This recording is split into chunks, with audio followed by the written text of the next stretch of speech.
சிம்மம் ராசி அன்பர்களே, இனிய வணக்கம். சூரியனை அதிபதியாக கொண்ட காடுகளின் ராஜா நீங்களாகத்தான் இருப்பீர்கள். கம்பீரமும் நேர்மையும் யாருக்கும் தலைவணங்காத ஒரு குணமும் உங்களுடைய பிறவியின் ஒரு பயனாக இதுவரைக்கும் இருந்து கொண்டே இருக்கும். ஆனால் நீங்கள் ராஜாவாக இருந்தாலும் சிம்மாசனத்தில் அமர்ந்திருக்கும் உங்களின் தனிமை எவ்வளவு கொடூரமானது என்பதை நீங்கள் மட்டுமே தாங்க உங்களுடைய வாழ்க்கைக்குள்ள அறிந்திருப்பீங்க. எப்போதுமே முதலாவதாக ஓடி இறுதியில் தனித்து நின்ற முக்கியமான ஒரு வாழ்க்கை உங்களுடைய வாழ்க்கையாகத்தான் இருக்கும். கூட்டு தொழில் மற்றும் பொறுப்புகளை நீங்கள் தாங்கிய ஒரு கதை. ஒரு பெரிய ஒரு காரியத்தையோ ஒரு தொழிலையோ பலரை நம்பி நீங்கள் கையில் எடுத்தபோது மற்றவங்க பயந்து பின்வாங்கிய ஒரு தருணத்தில் நான் இருக்கிறேன் வாருங்கள் என்று சிங்கமாய் நீங்கள் முன்னின்று உங்களுடைய சொந்த பணத்தையும் உழைப்பையும் கொட்டி அந்த ஒரு பாதையை நீங்கள் சீரமைத்தும் கொடுத்திருப்பீங்க. அந்த ஒரு பாதை வெற்றி பாதையை நோக்கி சென்று முதலில் நீங்கள் பெரிய அளவில் கஷ்டப்பட்டதை நீங்களாகத்தான் அந்த ஒரு கூட்டு தொழிலில் ஒரு நபராக இருந்திருப்பீங்க. ஆனால் அந்த ஒரு பாதை ஒரு வெற்றி பாதையை நோக்கி செல்லும் பொழுது உங்களை எப்படியாவது கலட்டி விட வேண்டும், இவன் கூட இருந்தால் இவன் தான் பாதி பங்கு கேட்பான் என்பதற்காக உங்களை கலட்டி விடுவதற்காக உங்கள் கூட இருக்கக்கூடிய அந்த கூட்டு தொழில் செய்த அத்தனை நபர்களும் உங்கள் மீது தேவையில்லாத குற்றச்சாட்டுகளையும் தேவையில்லாத அவமானங்களையும் தேவையில்லாத பெயர்களையும் உங்கள் மீது வைத்து உங்களை அந்த ஒரு தொழிலை விட்டு நிச்சயமாக நீக்கியிருப்பாங்க. ஆனால் அந்த தொழிலானது இந்த ஒரு நாளில் வளர்வதற்கு முக்கியமான ஒரு காரணமாக ஒரு தூண்கற்களாக இருந்த ஒரு முக்கியமான ஒரு நபரை நீங்கள் தான். ஆனால் உங்களையே அந்த ஒரு நபர்கள் தூக்கி எறிந்திருப்பாங்க. அதை இன்னும் நீங்கள் மறக்காமல் மனதிற்குள் வைத்து கொண்டே தாங்க இருப்பீங்க. குடும்பத்தின் பாரத்தை ஒற்றை ஆளாக சுமந்து ஒதுக்கப்பட்ட ஒரு வாழ்க்கை கதையும் உங்களுடைய வாழ்க்கை கதையாகத்தான் இருக்கும். குடும்பத்திலோ அல்லது நெருங்கிய வட்டத்திலோ ஒரு பெரும் கஷ்டம் வந்தபோது உங்களுடைய சொந்த கவலைகளை நீங்கள் மறந்தும் முன்னால் வந்து நின்று அந்த ஒரு பாரத்தை சுமந்த ஒரு நாட்களும் உங்களுடைய வாழ்க்கைக்குள் நிச்சயமாக இருந்து கொண்டுமே தாங்க இருக்கும். ஆனால் நிலைமை சீரான பிறகு உங்களின் அதே கம்பீரமும் நீங்கள் நேராக பேசிய சில உண்மைகளும் அவர்களுக்கு நிச்சயமாக கசப்பாகவும் தெரியவும் ஆரம்பிக்கும். உங்களை யார் செய்ய சொன்னது என்ற ஒற்றை வார்த்தையில் உங்களை தனிமைப்படுத்தி தூக்கி எறிந்த மனிதர்களும் உங்கள் கூடவே இருந்த ஒரு சில மனிதர்களாகத்தான் இருப்பார்கள், அல்லது குடும்பத்தில் இருந்த ஒரு மனிதராகவும் உங்களுடைய வாழ்க்கைக்குள் நிச்சயமாக இருக்கவும் செய்வாங்க. நட்பிற்காக நீங்கள் உலகையே எதிர்த்து ஏமாந்த ஒரு வாழ்க்கை கதை உங்களுடைய வாழ்க்கை கதையாகத்தான் இருக்கும். உங்களுடைய நண்பர் ஒருவருக்கு பெரும் ஆபத்து ஏற்பட்ட போது உலகத்தையே எதிர்த்து அவர்களுக்காக நீங்கள் வாதாடி இருப்பீங்க. முடிந்த அளவுக்கு பணத்தையும் கொடுத்து உதவியையும் செய்திருப்பீங்க. ஆனால் அதே நண்பருக்கு உங்களால் ஒரு காரியமாக வேண்டி இருந்த போது அவர் உங்களுக்காக ஒரு வார்த்தைகள் கூட பேசாமல் கூட்டத்தோடு கூட்டமாக நின்று கொண்டு வேடிக்கை பார்த்து கொண்டும் இருந்திருப்பார். கடைசியில் நியாயத்திற்காக போராடிய நீங்கள் மட்டும் துரோகத்தின் விளிம்பில் தனியாக நின்று கொண்டு இதுவரைக்கும் நீங்கள் கவலைப்பட்டு கொண்டும் கஷ்டப்பட்டு கொண்டும் வாழ்க்கையில இருந்து கொண்டே தாங்க இருப்பீங்க. அதே மாதிரி உங்களுடைய வாழ்க்கையில கோபத்தால் நீங்கள் நிறைய விஷயங்களையும் உறவுகளையும் நிச்சயமாக இழந்திருப்பீங்க. உங்களின் கோபம் என்பது யாருக்கும் தீங்கு விளைவிப்பது கிடையாது. இருந்தாலுமே அநியாயத்தை கண்டு பொங்கக்கூடிய ஒரு எரிமலை உங்களுடைய வாழ்க்கைக்குள்ளே எப்போதுமே இருக்கும். ஆனால் இந்த உலகம் சாணாக்கியத்தனத்தை விரும்புகிறதே தவிர உண்மையை விரும்புவது கிடையாது என்பதை அந்த ஒரு நாளில் நீங்கள் புரிந்து கொள்வீங்க. உங்களுடைய அதிரடி கோபத்தால் நீங்கள் இழந்தது சாதாரணமான மனிதர்களை மட்டும் கிடையாது.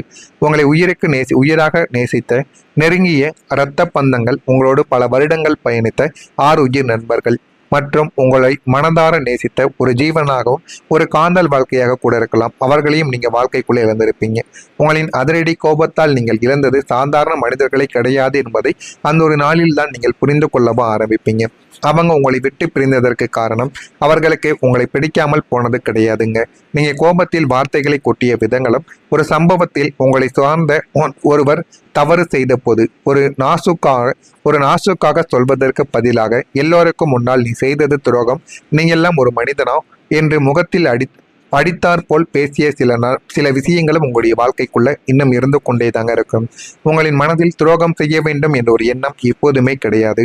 ஆனாலும் அந்த ஒரு நேரத்தில் உங்களுடைய நாக்கில் இருந்து வெளிவந்த வார்த்தைகள் நெருப்பை விட கொடூரமான சில வார்த்தைகளை சுட்டரித்திருக்கும். அதனால் அந்த ஒரு மனிதர்கள் உங்களுடைய வாழ்க்கையை விட்டு போயிருப்பாங்க.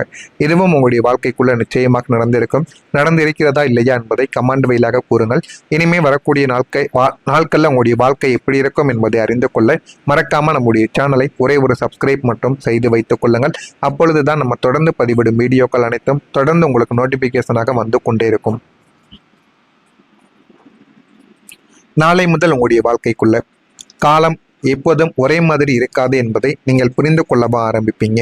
ஆனால் நீங்கள் நேரடியாக பேச வேண்டும். இதுவரைக்கும் மறைமுகமாகவும் எதற்கு நமக்கு தேவையில்லாத பிரச்சனை என்று அமைதியாக இருந்த இடத்தில் நீங்கள் நேரடியாக பேசி பார்த்தால் வாழ்க்கையில் உங்களுக்கு எல்லாமே நல்லதாகவே நடக்கும். உங்களை சுற்றி இருக்கும் போலியான மனிதர்கள் தானாகவே விலகி ஓடுவாங்க. இவர்கள் கசப்பாக பேசினாலும் உண்மையைத்தான் பேசுவார்கள் என்று சமுதாயத்தில் உங்களுக்கான ஒரு தனி நன்மதிப்பு நிச்சயமா உங்களுடைய வாழ்க்கைக்குள்ள உருவாக ஆரம்பிக்கும். தொழில் மற்றும் வியாபாரத்தில் உங்களின் வெளிப்படையான தன்மை பல நேரங்களில் பல விஷயங்களையும் பெரிய மனிதர்களின் தொடர்பையும் உங்களுக்குள்ள தேடி கொடுக்கும். அதற்கெல்லாம் காரணம் உங்களுடைய நேர்மையான ஒரே ஒரு பேச்சு மட்டும்தாங்க. சிம்மம் ராசியான நீங்கள் உங்களுடைய கம்பீரமான குரல் உங்களின் ஆக சிறந்த ஒரு ஆயுதமாக எப்போதுமே இருக்கும். நீங்கள் பயந்து நடுங்கி பேச வேண்டிய அவசியம் என்பது எப்போதுமே உங்களுடைய வாழ்க்கைக்குள்ளே இருக்கப் போவது கிடையாது. தைரியமாக அதே ஒரு சமயம் வேகத்தை குறைத்து நீங்கள் பொறுமையாக பேசி பார்த்தால் உங்களுடைய வாழ்க்கையில எல்லாமே உங்களுக்கு நல்லதாகவே நிச்சயமா நடந்து கொண்டே இருக்கும். நீங்கள் கோபம் எப்படி உங்களுடைய வாழ்க்கைக்குள்ள சக்தியாக மாறும் தெரியுமா? உங்களுடைய கோபம் இனி வெற்று சண்டையாக மட்டும் இல்லாமல் அநியாயத்தை தட்டி கேட்கக்கூடிய ஒரு மாபெரும் ஆளுமை சக்தியாக மாறவும் ஆரம்பிக்கும். உங்களின் கோபத்தை கண்டு மிரண்டவர்கள் இனி உங்களின் நியாயமான கோபத்திற்கு பயந்து நடுங்கவும் ஆரம்பிப்பாங்க. உங்களது அமைதியை உங்களுக்கு மிகப்பெரிய ஒரு பலன்களையும் நிச்சயமா தேடி கொடுக்கவும் ஆரம்பிக்கும். உங்களை நீங்களே புதிதாக கண்டுபிடிக்கக்கூடிய 3 செயல்கள் உங்களுடைய வாழ்க்கைக்குள்ள இருக்கும். உணர்ச்சி வசப்படுவதை குறைத்து கொண்டு புன்னகையோடு எதிரிகளை எதிர்கொள்ளக்கூடிய புதிய உங்களை நீங்களே கண்டறியக்கூடிய ஒரு நாட்களும் ஒரு நேரங்களும் உங்களுடைய வாழ்க்கைக்குள்ள இதுவாகத்தான் இருக்கும். அமைதியின் பலன் என்ன தெரியுமா? சில இடங்களில் நீங்கள் பேசுவதை விட மௌனமாக இருப்பதுதான் எதிரிகளுக்கு நீங்கள் கொடுக்கக்கூடிய ஆக சிறந்த ஒரு தண்டனை என்பதை புரிந்து கொண்டு மௌனத்தையே நீங்கள் ஆயுதமாக பயன்படுத்தவும் ஆரம்பிப்பீங்க. உங்களுடைய கோபத்தை அழிவு சக்தியாக மாற்றாமல் அதை உங்களுடைய தொழிலில் வெற்றியாக மாற்றக்கூடிய வித்தையை நீங்கள் கற்றுக்கொண்டீர்கள் என்றால் வாழ்க்கையில் நீங்கள் எதற்கும் பயப்பட வேண்டாம். உங்களுடைய தொழிலை மட்டுமே நீங்கள் நம்பி எல்லா விதமான காரியங்களையும் எல்லா விதமான செயல்களையும் நீங்கள் வாழ்க்கைக்குள்ள செய்யவும் ஆரம்பிக்கலாம். நீங்கள் இந்த ஒரு நேரத்தில் செய்ய வேண்டிய ஒரு பரிகாரம் இருக்கிறது. இந்த ஒரு பரிகாரத்தை செய்து பார்த்தால் வாழ்க்கையில் இன்னும் சில நன்மைகள் உங்களுடைய வாழ்க்கைக்குள்ளே நடக்கும்.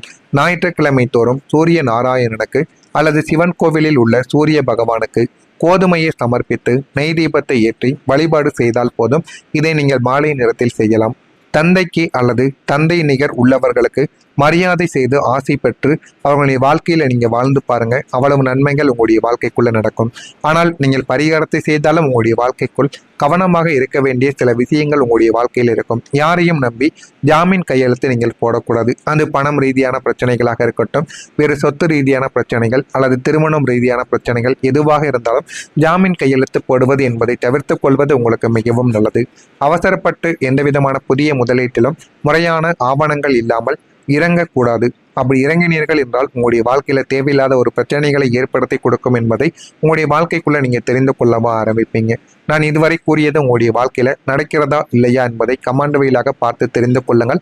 இனிமே வரக்கூடிய நாட்களில் உங்களுடைய வாழ்க்கை எப்படி இருக்கும் என்பதை அறிந்து கொள்ள மறக்காம நம்முடைய சேனலை ஒரே ஒரு சப்ஸ்கிரைப் மட்டும் செய்து வைத்துக் கொள்ளுங்கள். இதில் ஏதேனும் கேள்விகள் இருந்தால் அதனையும் கேளுங்கள். அதற்கும் நான் உங்களுக்கு பதிலை கொடுக்கிறேன். நன்றி, வணக்கம். இந்த ஒரு நேரத்தில் செய்ய வேண்டிய ஒரு பரிகாரம் இருக்கிறது. இந்த ஒரு பரிகாரத்தை செய்து பார்த்தால் வாழ்க்கையில இன்னும் சில நன்மைகள் உங்களுடைய வாழ்க்கைக்குள்ள நடக்கும். ஞாயிற்றுக்கிழமை தோறும் சூரிய நாராயணனுக்கு அல்லது சிவன் கோவிலில் உள்ள சூரிய பகவானுக்கு கோதுமையை சமர்ப்பித்து நெய் தீபத்தை ஏற்றி வழிபாடு செய்தால் போதும். இதை நீங்கள் மாலை நேரத்தில் செய்யலாம்.